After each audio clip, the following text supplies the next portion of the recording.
Welcome, everybody, to this interview that I'm doing with AVRAHAM Gileadi. We wanted to get together and talk a little about the way to approach a study of Isaiah, to talk specifically foundation level, if you've never studied Isaiah, or if you have, that why you should study in a different way, how to get started with that, like best path forward. Let's assume that those watching already accept that Isaiah's prophecy is something they should study, and they know the Savior commanded us to study his writings. I just want to get into a little foundational information about Isaiah and the times in which he lived, and sort of get to where people have a plan of action to move forward. Why should someone care to understand Isaiah? I think that's an important question to ask. What do you think about that? I grew up intimidated by Isaiah. The language, the difficulty in understanding the prophecy. And about 20 years ago, I was called as a gospel doctrine teacher, and I knew I needed to get into that and really try to understand it better. And that's when I discovered your audio commentary. And that was my introduction to Isaiah. And by the time I got done with that, I felt very comfortable with Isaiah.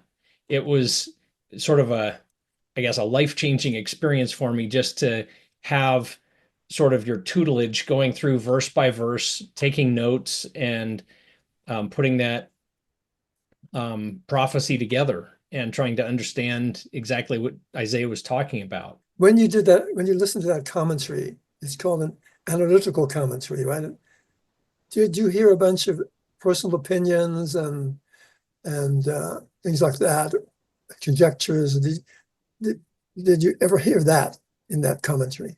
I would have to say no. Most of it, I remember taking notes in my app that I was just constantly typing and creating, cross references to other verses, and really just trying to understand better the historical context and the doctrinal context of what was being talked about. That's what the Isaiah Institute and I'm all about, is not giving any opinions, no personal interpretations, no conjectures, having to unlearn those, in fact, before ever getting into Isaiah and figuring out what Isaiah is saying, not what we're trying to impose upon Isaiah. And that is called the analytical commentary of Isaiah, and that's what it is. It's an analysis based on years and years of background research on which to build those ideas that are in that commentary. We've got to learn about Isaiah's times, yes, but how important is that in comparison to the times today? Because if Isaiah is of any relevance at all, it's going to be relating to today. And that's where we're looking for the answers. Is it all about today? All the stuff that's happening in the world today. How is Isaiah answering those things? And so though we can learn about Isaiah and his times and who he was and so forth, as Isaiah himself says, put away the things of the past. It's not about the past. It's the new things that are happening. Those are the things that we need to learn. And that is why we should care about Isaiah. We should care because it's about today. Can you talk a little about the major nations of Isaiah's time and who those would be in our time? Because he uses all throughout his prophecy the Assyrians, Babylonians, the Egyptians. Yes, and this is goes back to the Hebrew worldview that all things that have been shall be. Ecclesiastes 1:9, right? That which has been shall be. There's nothing new under the sun. It's really important to get that concept into your head if you're going to approach Isaiah, because you have to approach him with that in mind. And it's also the major key, perhaps, that Jesus gave to Isaiah. It's in the scriptures, 3 Nephi 23, all things that he spake have been and shall be. And then from a Jewish perspective, that is, it has been in the time of the prophets, and it shall be at the end of time. And history, God has configured history in such a way that what happened in the past is a type or shadow of what will happen at the end of time. The end time, the last days, which means the end of days, right in the coming scenario of that precedes Jesus' second coming, which is called the coming of Jehovah in the book of Isaiah. So it's really important to understand that. And, as God raises up people in certain days and ages that is appropriate for that day. So Isaiah's day was a crucial point in Israelite history when many things were happening that would typify the end time.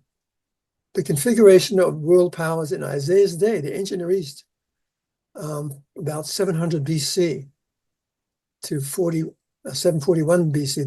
742 BC. Those are the dates we can pin down from Isaiah. How those events in that day create a pattern for the end time, for end time events. And then when you come to the Book of Mormon, and the Book of Mormon writers say they wrote less than 100th part of what they could have written in any given instance. They say that 5 or 6 times, so we ought to get it. So we ought to ask why did they choose certain parts and what was the criteria they used? And they used Isaiah's criteria. In their history, they chose to talk about in detail only those things that would most typify the end time that they had seen in vision, because they knew that that would help their descendants to understand the times in which they lived when the gospel would be restored to them and the events that would be happening in that day, in the end time. Well, what was the configuration of world powers in Isaiah's day? Well, basically you had the great superpower of Egypt, of the ancient Near East, Egypt, and nothing to do with modern Egypt in the world today, by the way, because it's not the same world power at all anymore. It's just the name Egypt, but it doesn't mean anything. What tells you in Isaiah who the end time great superpower is by the characteristics that Isaiah describes of ancient Egypt, the superpower of his day. You go by how he characterizes Egypt, then you know who today's superpower is. It's America. But it's a nation in decline, and it's a nation that's going to be invaded. By whom? By Assyria, an alliance of nations led by Assyria, which was the militaristic power of the ancient Near East from the north, that invaded other nations, smaller nations, tried to encroach upon their borders and so forth, which we see happening with Russia today. And its alliance that's building with Iran and China and North Korea and so forth. So it all starts to make sense when we apply Isaiah in those kind of terms, but it requires a lot of open-mindedness to figure out, you mean it's really saying, yeah, well, how would Isaiah be speaking about the end time as we're commanded to search and not be speaking about America, right? Or about Russia, or about those nations we're familiar with today. And he does. He does it through the use of code names. And then a couple of other code names would be Babylon and Zion. And Babylon being the code name for, in fact, all that is not Zion in the world today. And what is Zion? Well, Zion is a specific definition of God's people and the place of refuge in the end time. It's both a people and a place. But then we might assume, well, Latter-day Saints are Zion. No, we're not. Zion is never established, created in the scriptures until Jesus, right before Jesus' coming, when the Jews, 10 tribes, and the Lamanites of today, or Nephites, are reestablished and as a covenant people of God. They established Zion. Isaiah has his own definition of Babylon, and that's where we come into the importance of literary structures, because they tell you a lot about Isaiah, what Isaiah means by certain things. And as far as Babylon is concerned, it's a whole conglomerate of nations, of the wicked of the world, tyrants, and everything that is not Zion, even including God's people, God's end-time people, which we Latter-day Saints are today, who do not really, in the end, affiliate with Zion. They prefer their own interpretations of things, and they rebel against new things when they come forth, such as new records that'll be coming forth because they have not understood Isaiah, so they will not be able to recognize these new records for their truth. And there's provisions given in the Book of Mormon about when these records come forth, that there'll be many who will fight against them. And Jesus himself talks about it in 3 Nephi 21 about that happening. So yeah, we've got to put away our own definitions and get the scriptural definitions, and then we'll be okay. It would be totally in tune and in sync with what God is doing in the earth.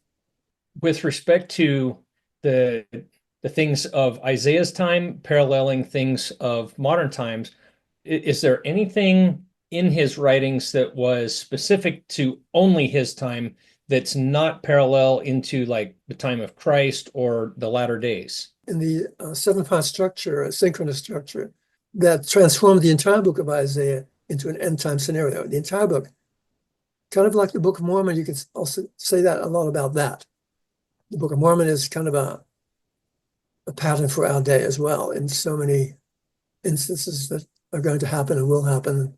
In answer to your question, which is really important for people to understand, is even the historical parts that you think were peculiar to Isaiah's day, specific to something, right happening locally there in his day.